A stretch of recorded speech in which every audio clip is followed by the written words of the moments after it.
Welcome to Studio 122. It's time for the Lions Lair with your host, Colby Sinclair. Our guests will include Cindy Roller, Derek Price, and now, here's your host, Colby Sinclair.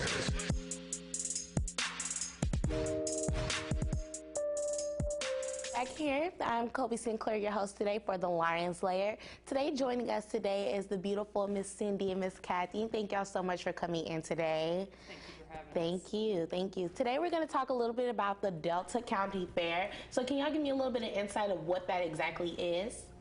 Well, it's actually a way to bring the community together. We do several events during the year to get our the county residents involved in different things, and we'll have crafts booths. We actually have a lawn garden, the Lone Star Lawn Garden Tractor Pullers Association will be there, and that's one of the highlights of the day. That starts at 2 o'clock. And then the arts and crafts, they start setting up early, but it starts at about 8 o'clock. But we also do that in conjunction with the Junior Livestock Show. And that actually pulls in a lot of crowds for us too. But we also have a special guest for that evening, which is something new for us, to have a band. And Cindy can tell us about the band. Yeah, we're going to have a live band. It's opening for them will be the Wide Open Band. And they do a lot of, kind of jazz, blues, but they take requests and such. And then also Monty Tips and his band will be highlighting. Awesome. So it'll be a great night. Great. So how many people are y'all expecting? How many turnouts do you normally have? It's estimated. Well, it starts out slow, but as the day goes, it gets a little more crowded, and it is a come and go type situation. There'll be different people all throughout the day attending the fair, and some will be interested in the livestock show, some the vendors that will be there in the park, and then others will be interested in the lawn garden tractor pull. And now we hope we get, a different variety of people for that evening with the bands that are playing. So what would you consider the most major attraction of the Delta County Fair? Is there one in particular that everyone's just looking forward to every year, or does it just kind of change throughout the years? I think it changes throughout the year, the years that it's hosted. The livestock show pulls in, our youth in Delta County. Is strictly just for those youth. And that pulls in parents and grandparents and aunts and uncles. But then we also have a local talent that is involved with the Lone Star Lawn Garden Tractor Pullers Association. And so that pulls in the attraction to have someone local to compete with that. That's cool. So when is the fair held? It's always and I'm going to use my cheat sheet. No, it's fine. It's always the second Saturday in April. We have it rain or shine. Okay, that's good. And earlier it was giving us a little chance of a rain, but I looked today and it's not, so we're hoping it's not. We're hoping for good weather. Okay, that's good. Yeah, April's been pretty nice so far, so hopefully. So where do, guests seek out information as far on the event, as well as maybe parking or handicap? Where do they seek that type of information? When we will be there early that morning, and we'll help guide and direct the traffic. It's at the rodeo grounds in Cooper, and it's right there at the city park also. So the parking has never been an issue. Yeah, it's on Dallas Avenue. You can't hardly miss it when you drive through town. So are there any notable achievements that have been going on here in the Delta County Fair? Oh, that was a tough one. I think the Chamber has really come about to get this event, to keep it going, I guess. We have a lot of good sponsorship to help us in that, to get this venue off the ground. Great. What kind of sponsors do you all have? Cindy can help us with that. We'd like to thank our entire list of our wonderful sponsors, starting with Outdoor Power Products, First National Bank of Cooper, the Lamar Electric Co-op, Lone Star, Ag Credit, and the Farm Country Ag Power, Advantage Copy Systems, Delta Soil Conservation, the Farmers Electric Co-op, Diamond D Dorpers, Professional Land Title Company, and Duncan Insurance, and Dr. Macy Inman, our local dentist. Wow, that's a lot of sponsors. They've done a lot to really help us out this year. Wow, so do they help every year, those same ones? Do you have some that always help every year? Or? Some are the same and some change. We actually ventured out, and because our town is really small, the county's small, and we need help sometimes, so we ventured out to other areas like Sulphur Springs and different places in Paris. So That's really good. Yeah. So would you say, I know you said it's open to everyone, but do you have a particular maybe target audience that, you know, normally shows up within these Delta County fairs? like I said, it's usually a wide variety of ages. The youth will have bounce houses and those kind of things going on. So that attracts the younger kids. And then the livestock show, that's our junior livestock show. So they start, I think, I may be wrong on this, but I think they start about third grade showing. And so that's getting, you know, the younger kids involved. And then the lawn garden tractor pull, it's all ages. That includes me. Yes. I think that's fun. That's great. That's good. So there's something for all ages. Are y'all open to like volunteers, or do we have to go through you all, or are y'all willing to accept, you know, extra help if people, you know, I know some college kids looking for community service, or they just might want to come out and help, and they don't have nothing to do. So how do we go about letting you know, hey, we're not busy, how can we help? We have a Delta County Chamber of Commerce office, and Gracie Young is our office manager. And you could call her, and she would let us know, and we would definitely use any volunteers, definitely, at any time, not just for events. Yes. But we have some other things. Yeah, we have projects going all the time, and if you can't reach her, you can always call me at the Cooper Review.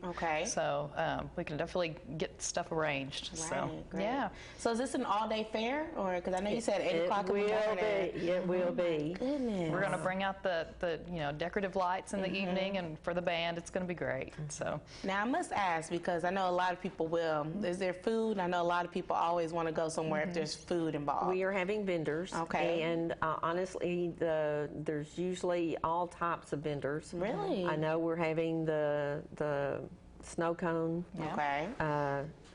I know there's another lady from Roxton. Yeah, the chocolate kettle, and so we've got some good stuff, good fair and then foods. food, you know. Food. Okay, so cool. I guess that's my question. What kind of food will you all be having or serving? Is it barbecue? Is it fish? I believe there is a barbecue place, and then just regular, So that's the best way to do it in That's Texas. right. Yes, Funnel cakes. Is that your favorite funnel cake? Yes. Awesome. So as y'all continue the Delta County Fair, is there anything that you, I guess maybe a goal that y'all have set, or something that you want to continue to do on in the future? Actually, we haven't, I guess, adding the bands this year. Yeah, the live music. The live music. We're hoping that'll be a good tradition. Okay. Yes. And what's the name of the band again?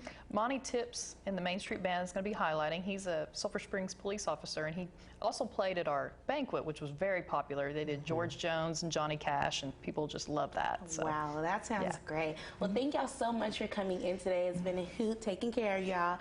Thank you all again, and start tuning in back to Lions Lair. I'm Colby Sinclair.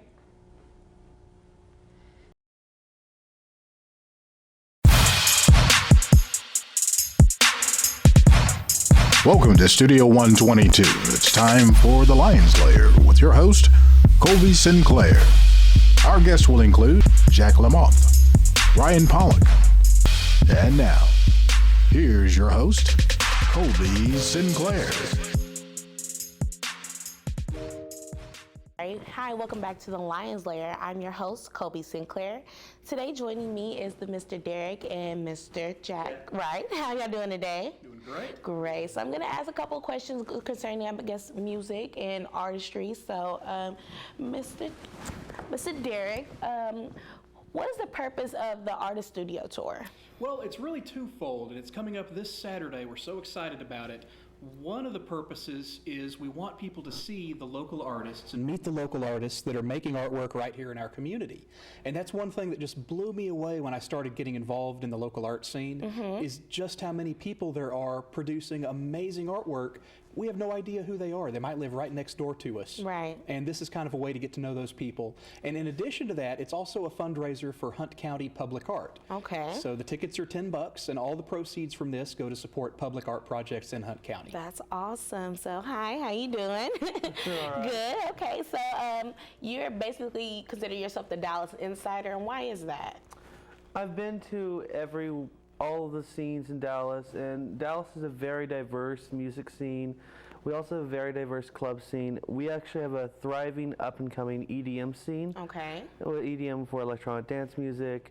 2 years ago, we used to have Electric Daisy Carnival until it did unfortunately get shut down. And we used to have several after-hours clubs, unfortunately, but we also have some very prominent EDM clubs coming up. This last couple of weeks at the Lizard Lounge, we had Netski and Chill. We also now here coming up, I believe at the Gas Monkey this Thursday, we have Tech 9 coming, and also which is the same location as Lizard Lounge. However, on Thursdays and Sunday nights, it changed the name to the Neo Gothic scene, which is the church. There's actually a trash disco night that I'm helping shell out for them. Awesome. So, do you have a favorite type of genre of music? I'm actually more of a classic rock fan. Okay. So how I end up in the EDM scene makes me wonder. No clue. That's good. I mean, at least you're very versatile. You know what you kind of like and dislike and where you fit into. So that's pretty cool. I was going to go back to you and ask you, so who's responsible for putting on this event? Well, it's a City of Commerce event. It started at City Hall, and Sherry Johnson has done just a fantastic job of starting this up. Last year was the first one we did. This year is the second. It's going to be even bigger and better, so we're super excited about that. Okay. But a lot of the people with Hunt County Public Art are also heavily involved with it. Wow. So what is the cost associated with these tickets? The cost, they're $10. Okay. Yep, so you can get them for $10, and you can buy them in several different places. You can get them at City Hall in Commerce, the Commerce Chamber of Commerce, the Greenville Chamber of Commerce, the Magnuson Hotel. You can also buy them online at huntcountypublicart.com. Great. So what type of artwork are we expecting to see with this kind of county fair? Real wide range. Basically, we got something for everybody. If you like abstract art, you know, that's very kind of out there, we've got people doing that. If you like ceramics and pottery, we've got people doing that. If you like more traditional portrait type painting, we've got people doing that as well. So it's cool seeing all the different types of artwork here in Commerce, and it's a really wide spectrum. Now, are people able to maybe, once those artworks are displayed, are they maybe up for maybe bid, or people can buy them, or are they just kind of for show?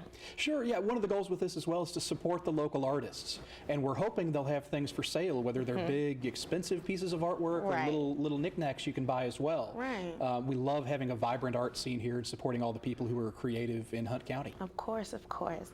So back to you, Jack. I know with the music things going on.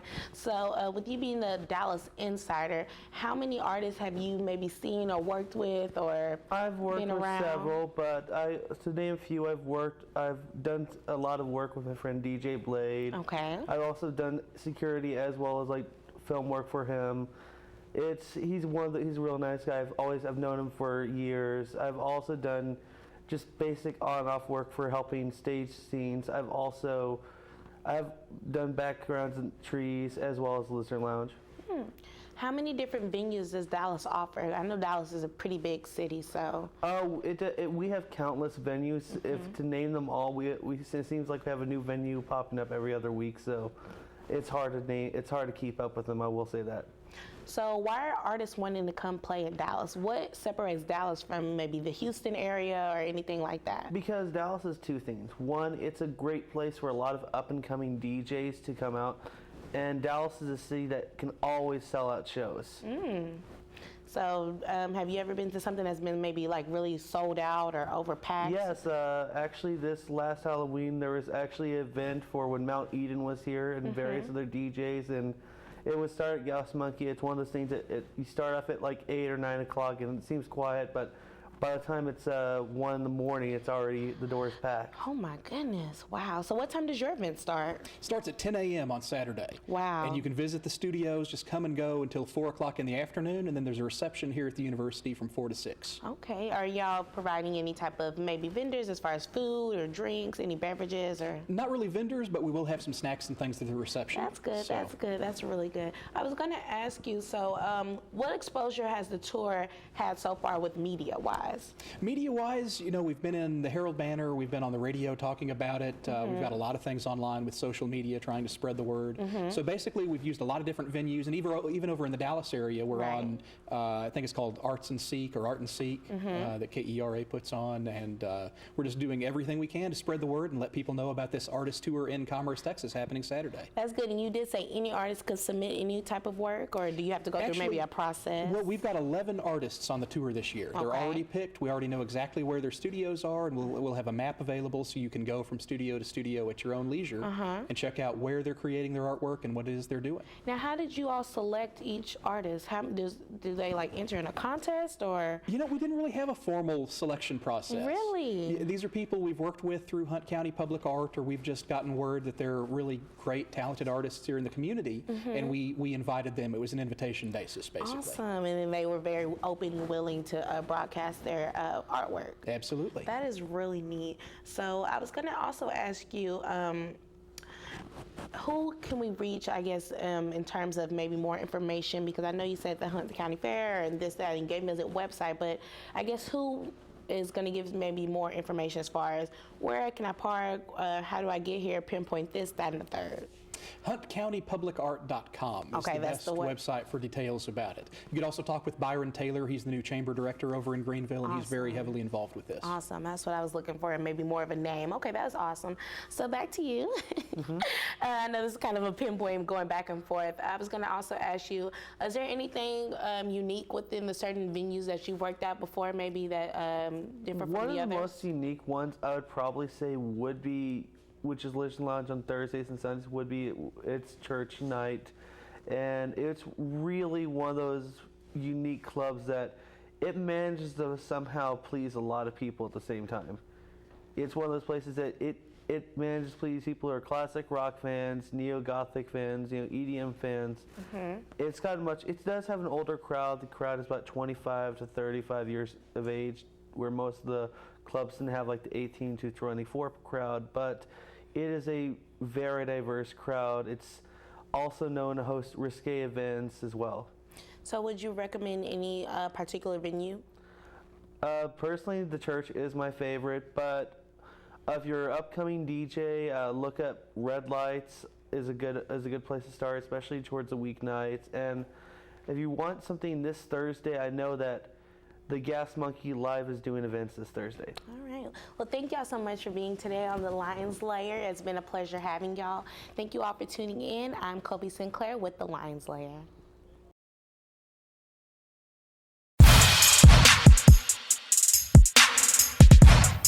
Welcome to Studio 122. It's time for the Lions Lair with your host, Colby Sinclair.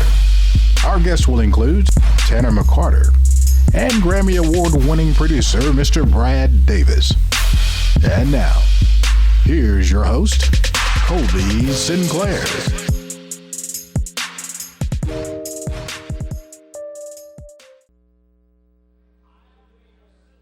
Hello, I'm Tony Joseph with Main Media, where this week our focus is on the Songwriters Showcase, set to begin again Tuesday, February 16, 7:30 p.m.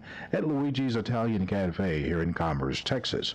The event will be co-hosted by Tom Glossop and Grammy Award winner Brad Davis, whom will share their expertise in the field of songwriting, development, and distribution information.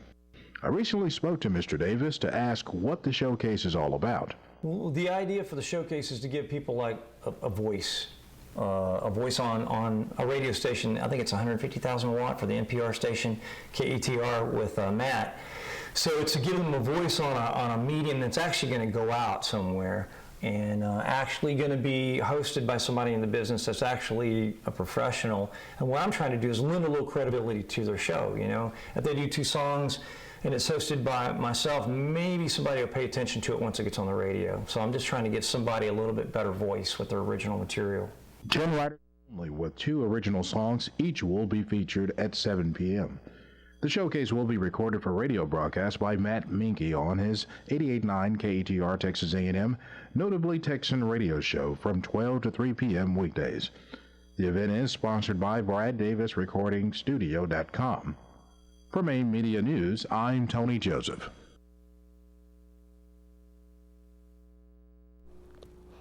Hi, Hi, and welcome back to the Lions Lair. I'm your host, Kobe Sinclair. Today I have joining me Mr. Tanner McCarter, right, and Brad Davis. Thank y'all so much for being here today. We're going to talk a little bit about both of y'all's events that's going on right now. We have the Fandom Society as well as the Songwriter Showcase. So I'm going to talk to you a little bit first about your event. So what is the Fandom Society, if you can give us a little insight? So the Fandom Society is kind of like this group of friends that all have a similar interest, and the interest is nerd culture. That's basically what it is. We have multiple different groups like anime and video games, where basically we congregate, just kind of hang out and enjoy each other's company. Awesome. So how did the club form? Well, the club formed about 7 years ago in 2009, and it just kind of started with a few people with similar interests, and they wanted to find more people with that similar interest. So they started getting together an organization, talking to the university, and slowly but steadily they found other people, and slowly the Fandom Society was born. Awesome. So what type of events do y'all put on here on campus? On campus, we will do several different events. We'll do dance marathons, or like dances. Okay. We'll do tournaments for gaming, different kinds of things. Mostly we just kind of hang out though, get together. That sounds good. All right, Mr. Brad Davis, you doing okay today? Doing great. All right, so the Songwriter Showcase. Tell me a little bit about that. What's going on with that? Well, it's just it's a small little singer-songwriter showcase to give songwriters a chance to get a voice. And it's aired, not live to tape, obviously, but aired to NPR radio station through Matt Minke, notably Texan. So it gives everybody a chance to kind of get a voice with their original songs and get it out there on the network. Cool. So when did this idea come about? It came about 8 years ago. We did it at the coffee shop downtown. It was a really cool deal. We had this cool vibe, and Luigi's is providing that cool vibe still now, but they went out of business, and so we moved it to Luigi's. And so we got a great place there to, to give some showcase space to some of the songwriters. Awesome. I do remember seeing y'all at Luigi's now that you've mentioned that. So I never knew what y'all were doing. I was just like, oh, they're always Just coming hanging out. We were doing what he was doing. We were hanging out. Right? Yeah. Okay, so I was going to ask you, what talent forms are considered for the critiques of this songwriters? Well, there's no really the only critique, the only guidelines is it has to be original material. Okay. And we try to keep it family friendly because we got moms and dads and families that come in and out of there.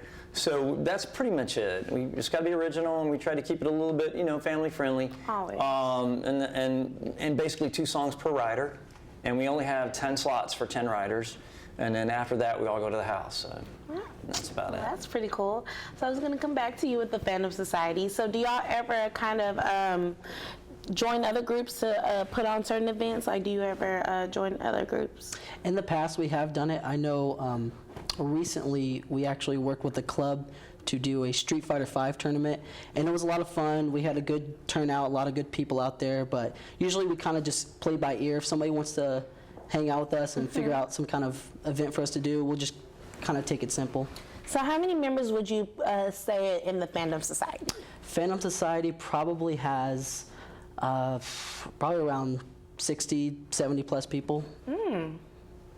Wow. So do you have to live on campus to be a part of the Fandom Society? No, you don't even have to go to the university to be a part of the Fandom Society. Really? Yeah. Okay, so what is your position in the Fandom Society? I am the president of the Fandom Society. Cool. So what presidential things do you kind of do? Mostly what I do is I just kind of lead the meetings. I get the officers together, kind of talk about what we're going to do at the meetings, go over the agenda. Mostly I just speak. That's mostly my position. Okay. I don't make any harsh decisions. It's mostly a group effort. Okay, cool. So back to you, Mr. Davis. I was going to ask you, is there any cost associated with the songwriters? Absolutely. You can't get on stage unless you have a $100 bill. No, it's totally free, and you just got to have the gump and the confidence just to get up there. It's small, so it's not that scary. Right. But I think it gives everybody a chance to go, wow, I'm at this place. It's kind of small, but I am going to go out to NPR radio. So it's a cool thing. But if you've just got the songs, and you got a couple songs, you could do one song instead of 2. So you could just do one song, but there's no cost to get on stage, and you just have to get there at 7 to sign up. We start at 7:30. So how long do you expect the showcase to continue? Are you trying to do this for a long span of time, or is this kind of monthly? It's hard to say. I shut it down for a while because of my schedule. Because in the music business, you do so many jobs and on a regular basis throughout the week. So I was on tour quite a bit, so I had to shut down and let someone else have it. So, Okay. and that worked out great for a while. And then I kind of slowed down a little bit as far as touring, and so I thought, I love doing it. I love hearing songs in the rough. Right. There's nothing better. So I went ahead and started it back up at Luigi's. We got such a great place there, you know. Yes. And as you know. Yes. And so Working there. it's really great. So, I don't know how long it'll go. It just depends on schedule. I start touring again next year, and that may affect it somewhat. Not sure.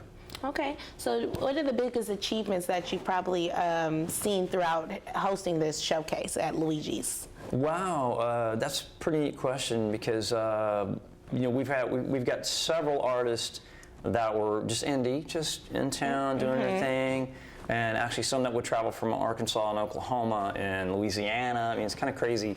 The distances they travel, but some of the artists have actually hooked up with publishing companies. Okay. And a few had hooked up with independent record labels out of Nashville. Awesome. So, yeah, so it's really cool. That's great. really So, back to the Fandom Society. Do y'all have any local events coming up soon? Local events, upcoming, we do have Relay for Life coming up. So, we're having a team together, going to do like video games there, do different things, pay for like play, stuff like that. And we will also have a Smash Brothers tournament upcoming at the end of this month. I love Smash Brothers. Who do you play with? Pikachu? I play, I'm mostly a Sheik player. Oh, Sheik okay. player. Okay. That's cool. Okay. So I was going to ask, what type of fandoms make up a fandom society?